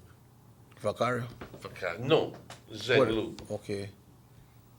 You know something about the establishment? No, he does not see anything about the establishment. Just my question was, who is this? When that happened? This happened exactly when it happened. I don't know. I'll be able. Is that recent? I don't know at the moment, but I can answer you if I look into it. Okay, but it's there. You are having a fantastic day, and glorifying with your success, because there's been a change in the tide of things, and then all of a sudden you put on your TV and you go like murder. It's rather depressing. Yeah, and then after the report of the murders, then you hear that this person was remanded for a certain thing and went to court today and he was acquitted because somebody never showed up. And if you know the man they out on the street, they walk. Yeah, so you hear people are being murdered, and then you hear persons getting off cases. That's exactly right. That's exactly Are right. we not gathering the correct information, the right information, holding to the right person, evidence, so that when time these cases come up, you cannot fight the case because I said this man was remanded illegally, or this man was wrong identified. Like this person, Vacario said, he was set up. Mm-hmm. But we are awaiting further news on this case, and I think in the interview there was an interview also with his sister, with the accused sister, and he said he wasn't in the driver's seat. He said all of this went down. I'm ready to talk, and I'm afraid to be killed. He said he is ready to talk the truth, and we are getting the attorney, but they're pushing around and don't want the truth. Let me say this: when the incident happened, the first thing you see on Facebook is my son picture against the Chinese man. They condemn my son right there. Actually, it's not the sister, it's the mother. You do all blah blah blah blah blah blah blah blah. Well, at the end of the day, she will of course believe what her son is telling her. It will take somebody, who has some sort of doubt to be able to talk openly about the guilt of her son. But most mothers will not venture there. They will either not speak at all, and if they do speak, they're going to be not informed, not telling you the truth. Yeah. So we have to be careful. Like you say, when the people go do them kind of commit their crimes, that's when people go prepared and they have a plan. But you, whether the person, the victim, you're not gonna plan because you don't know that nobody will come after you. Mm-hmm. So we have to plan out a day. We have to plan out a route, how we go. Look for our environment, see if any strange person out there. So especially you see like also they have kids and so. We got a lot of friends, and sometimes they carry their friends home. Sometimes their friends get other friends and they go home. But I believe as responsible parents, we need to make sure that you know the kids there, you know their parents, you know they're wrong about. And they got some kids that say, I mean to bring my friend, but you don't want to come to my house. Well, if you don't want to come to my house, then he can't be your friend. Because you have to come in at my house and make I know that who. Exactly. And make I say the whereabout. And if they bring other person, I have to know that who they come to. Exactly. That's the only way I can trust you for you to go to their house as well. Know your environment, know your surroundings. Exactly. Because sometimes, like this why they say he gets set up. Sometimes they have the other persons there wrong you. Where do things wrong and they run away and they say that he. Mm-hmm.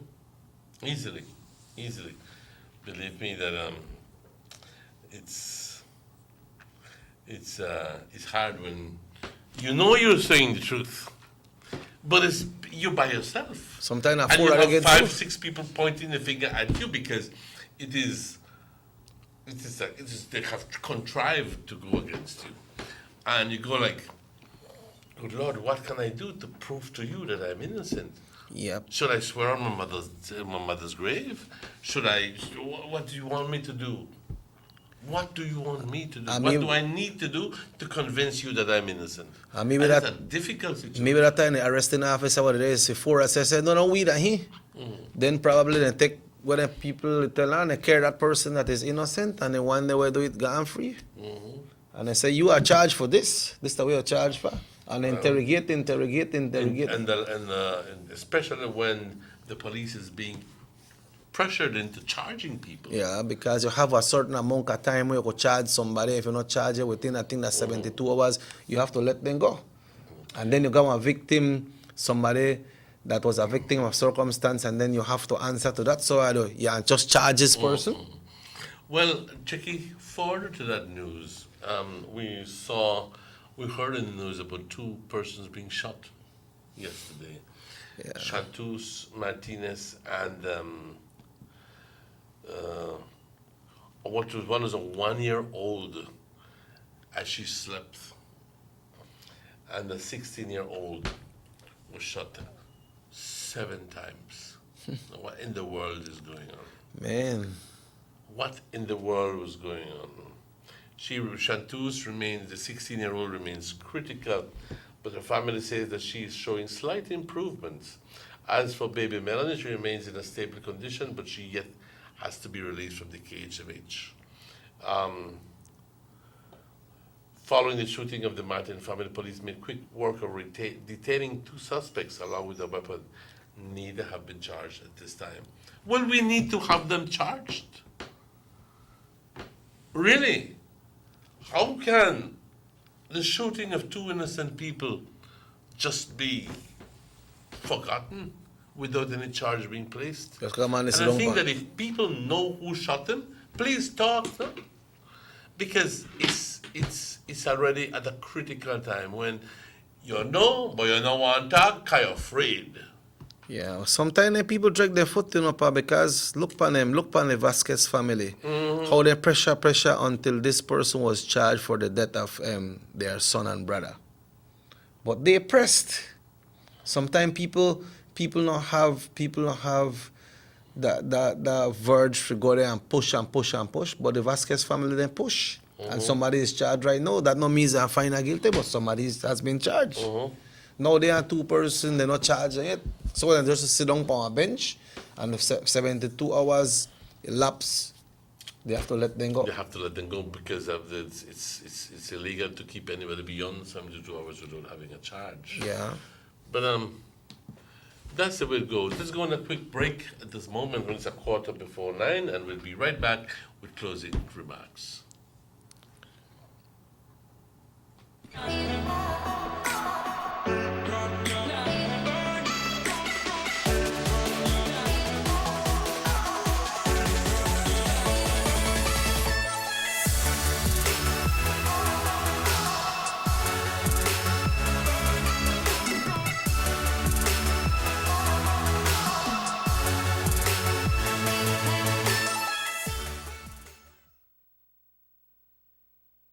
You have an 8-cylinder powerful engine disguised as an aluminum alloy that spins at 8,000 revolutions per minute. Goes like this. You think it's a turbo?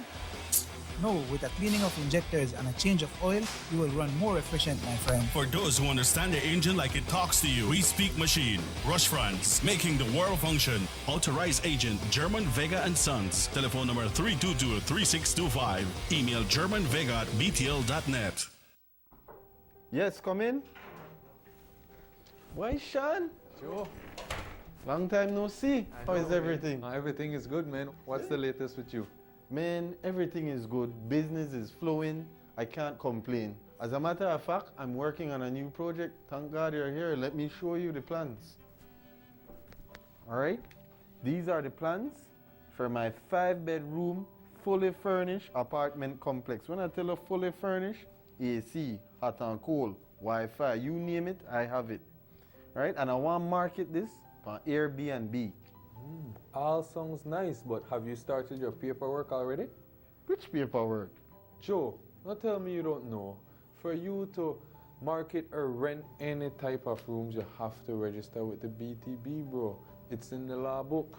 Wow, really, Sean? I never knew that. You know what? I finished all of my work for today. Make we go to BTB one time, go deal with this paperwork, and then after that, go take on Lee 1 too. All right, because I thirsty, but make we go to BTB first. Make we go.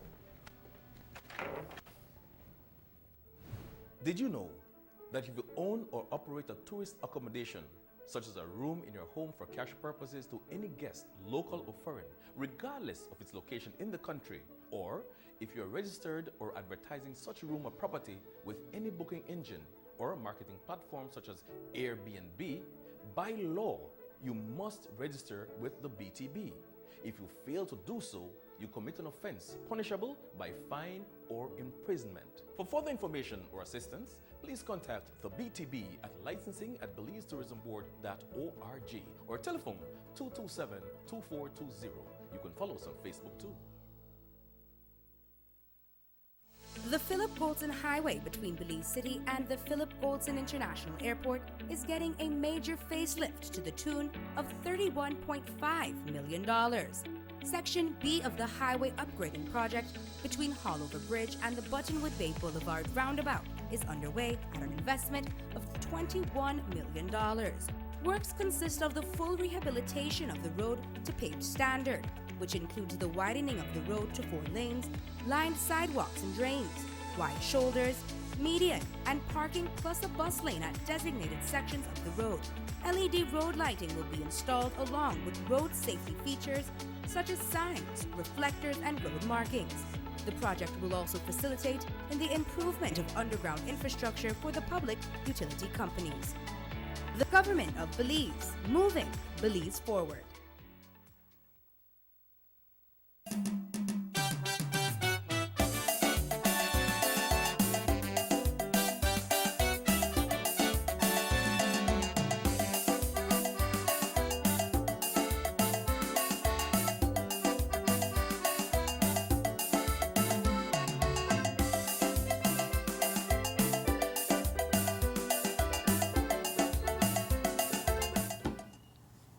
It's 10 minutes before 9 o'clock. Good morning. If you've just joined us, good morning again, and welcome to the Sugar City Morning Show. We've been having good shows. Yesterday we had an author of a book who was Miss Trisha, who is a Belizean. We hope we'd like to extend our congratulations, not only for writing a book, but for being able to elevate herself and get out of a situation which was detrimental to her health, to say the least. At the end of the day, anybody who is a domestic violence victim needs to get out of that relationship by force. Needs to get out of that relationship. And okay, what it takes, but believe me, nothing is more important than your health. Nothing is more important than you loving yourself, getting out of that relationship. No mind if you go ring, but if you have to stand up beating because you go ring and you could bling, then you have some serious problems, straight up. I don't know how you see it. Yeah, and she will have the launch of her book tomorrow, no? That is exactly right. So I'm inviting the public to get to know this woman, this remarkable woman, who has been able to come out of that relationship and said, ya no más, ya no voy a sufrir más, ya no quiero aguantar los golpes, las chingas. She reached close to the point of losing her life, right? Exactly. Tú sabes qué es que tomen una herramienta de cambiar llantas y que te den con eso en la cabeza. Esa mujer ha sobrevivido esa violencia. That is not someone that loves you. Exactly. Ha sobrevivido esa violencia, pero de igual forma quiere invitarte a ti, que quizás estés sufriendo de esa violencia, a ser parte de un movimiento grande, de liberarte de ese tipo de violencia y decir, aquí ya no más. Así que te invito mañana a ser parte del lanzamiento de su libro en la Sandy Hunter Library. Mañana, ella va a estar presente también, ¿no? Sí. Ella va a estar ahí firmando libros. Y si quieres comprar su libro también, quizás quieras, maybe you want to buy her book and get some comfort. Not only comfort, but strength to be able to walk out and say, hey, I will not stand for any more violence from you. I'm sorry. You may be important. I may love you. I may love you dearly. But that doesn't mean I can't love myself. Yep. You understand that? If I don't love myself, I can't love you, man. Exactly. It's me first. Obviously. So, but a lot of people, are going through these pressures in their relationships, and they feel that they have to, by some force, have to continue taking the licking, and it's not so. And sometimes a lot of them don't even want to accept that it happens. Yeah. Or they're very mute about it. Well, I They think she don't mentioned that. like to even talk about it. She also mentioned that at a while, like she was shamed to come out and even to go to the doctor. But that's exactly the problem, that most of them are ashamed of even admitting that they're being beaten. Then Because they go like, "Girl, you fool, yeah? Take one licking from a man." You know what I mean? Yeah. But there comes a time when your body can't take anymore, but your spirit can't take anymore. You just can't take anymore because there's so much hurt within you. There's so much resentment within you. There's so many things going on with you that you decide, tell you what, hasta aquí ya no puedo más. Yeah. It's over. It's over. Yeah. And she did that. And it takes a lot of guts to do that. So believe me, I'm inviting not only women, because men could be victims of domestic violence. That's true. That's true. I know We've seen that. I know one of my friends said, "Boy, I left her." Tell her why he say he beat me. Tell her, "Boy, her mean?" He said, "Yes, the woman beat me, boy, so I left her." We've seen that. And believe me, no es que el hombre sea tonto o lo que sea. It's being real. Es simplemente la situación de que pues la mujer se pone bastante agresiva y se pone bastante por X razones. No te quiero decir de que la mujer no tiene razón de enojarse, claro, con ciertos hombres, claro que sí. Pero llevar ese enojo a hacer a un abuso físico ya es completamente diferente. Yeah. Yo conozco de mujeres que agarran a sus hombres a trompadas. Sí. Y el hombre, por no darle de vuelta, pues se queda muchas veces como tonto y no hace nada. Pero dice, por el amor de mis hijos me voy a quedar ahí, por la estabilidad de mis hijos me voy a quedar ahí, por la estabilidad de la familia, para que la gente no habla. ¿Qué va a decir los vecinos? ¿Qué va a decir mi mamá? ¿Qué va a decir mi abuelita? Que me pegan, qué vergüenza. Y así que se queda ahí y se forma una llaga. Y luego tienes dos problemas. El golpe y la llaga. ¿Y cómo curarlo? Salir de ello. Salir de ello es la única forma de curarte. Porque, digamos una cosa, begin to love yourself. Yeah. Be who you are, believe in yourself. You know? Ya son casi las 9 de la mañana, it's almost 9 o'clock. Yeah, so tomorrow is the launch It's the of launching book. of the book and Love and Rage. Yeah, and tomorrow is Thursday. We'll find out if the Honorable Gaspar Vega will be working tomorrow, so you can check the Facebook of Sugar City Morning Show, and it will be posted there if you will be working, attending tomorrow. So it starts to get cool now. You know, the weather is changing up. So I'd let's just like to quickly give you a forecast for the rest of the week, if you permit me. Like we say what we got then. On today's Wednesday, 83 degrees as a high. Present conditions is partly cloudy. Tomorrow, Thursday, a few showers and isolated thunderstorms decreasing. The winds 10 to 20 knots coming from the east-northeast. Inland maximum 86, inland low 75. On Friday, isolated showers, winds 5 to 15 knots coming from the northeast. Inland 90 degrees high and 74 degrees low. That's rather warm. Yeah. And then on Saturday, mainly fair, winds from the east 5 to 15 knots. Inland 92 as a high and 72 as a low.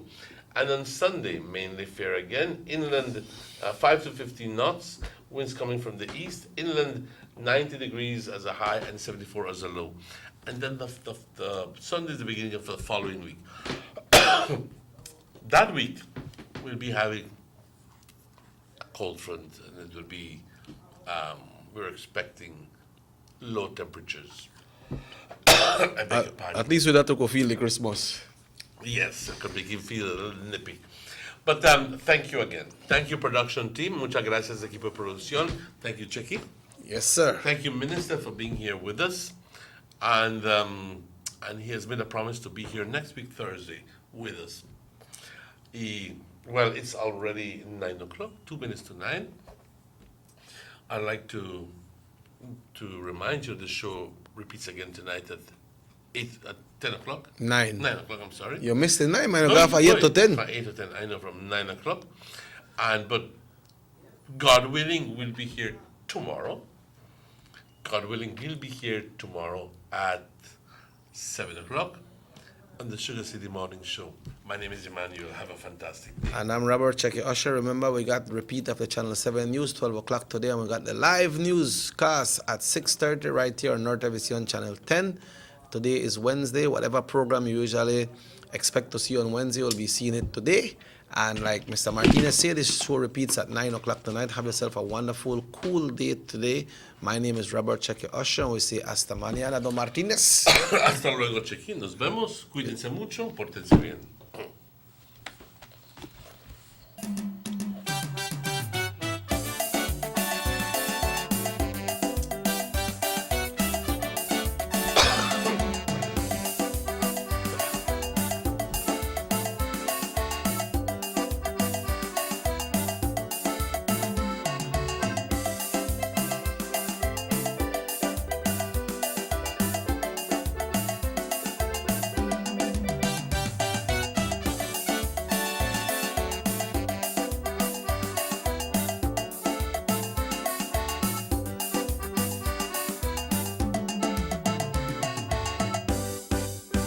Sugar City Morning Show.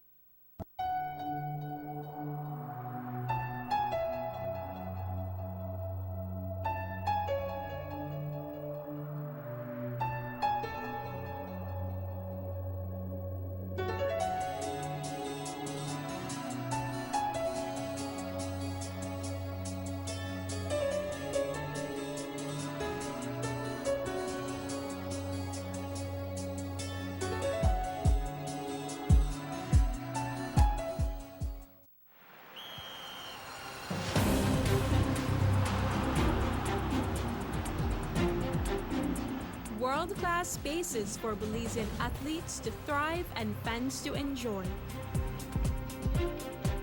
Our new basketball and multi-purpose arenas have proven their worth, attracting regional and international sporting events and hosting expos, conferences, and proud graduates.